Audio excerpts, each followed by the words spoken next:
ఎమ్మెల్యేల ట్రాన్స్ఫర్ ఏమిటైన చంద్రబాబు వ్యాఖ్యలకు మాజీ మంత్రి కొడాలి నాని కౌంటర్ ఇచ్చారు.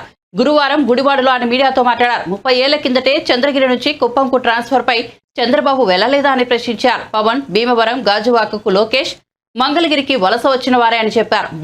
బాబు, పవన్, లోకేష్ ఎమ్మెల్యేలుగా గెలిస్తే చాలని యుద్ధం చేస్తున్నారని సెటైర్ వేశారు.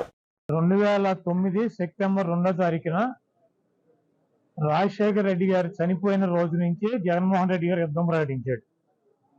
సోనియా గాంధీతో ఢీకొట్టి, చంద్రబాబును ఢీకొట్టి 16 నెలలు జైలు జీవితం అనుభవించి ఈ రాష్ట్రంలో తెలుగుదేశం పార్టీకి, కాంగ్రెస్ పార్టీకి డిపాజిట్లు పోగొట్టి, కాంగ్రెస్ పార్టీని ఈ రాష్ట్రంలో కూకటి వేలతో సహా పెగిలించి, చంద్రబాబు నాయుడు 40 సంవత్సరాలు అనుభవం ఉన్నటువంటి వ్యక్తిని 23 సీట్లకు పరిమితం చేసి 151 సీట్లతో పవన్ కళ్యాణ్ 2 చోట్ల కూడా చిత్తుగా ఓడించి, చంద్రబాబు నాయుడు తనయుడు లోకేష్ మంగళగిరిలో మట్టి కరిపించి ఆయన అభ్యర్థుల మీద వీళ్ళని ఓడించి ఈ రాష్ట్రంలో ముఖ్యమంత్రిగా జైత్రయాత్ర జగన్మోహన్ రెడ్డి గారు కొనసాగిస్తున్నారు.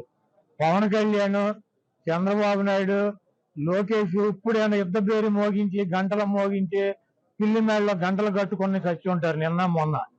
జగన్మోహన్ రెడ్డి గారు 2009లోనే యుద్ధ పేరు మోగించాడు. సోనియా గాంధీని మట్టి గరిపించాడు. చంద్రబాబు నాయుడిని భూస్థాపితం చేశాడు. పవన్ కళ్యాణ్ 2 చోట్ల చిత్తుగా ఓడించాడు. పప్పు గారిని, లోకేష్ గారిని మంగళగిరిలో సమాధి చేశాడు. అది పరంపర కొనసాగుతూనే ఉంది. జగన్మోహన్ రెడ్డి గారు ఈ రోజు యుద్ధ పేరు మోగించడం కాదు, 2009లోనే మోగించారు. పవన్ కళ్యాణ్, చంద్రబాబు నాయుడు, లోకేష్, అడుగుడిపోయిన బకీటు, తోలు బకీటు, వీళ్ళందరూ కూడా, ఈ బోరగాళ్ళందరూ కూడా వచ్చినా కూడా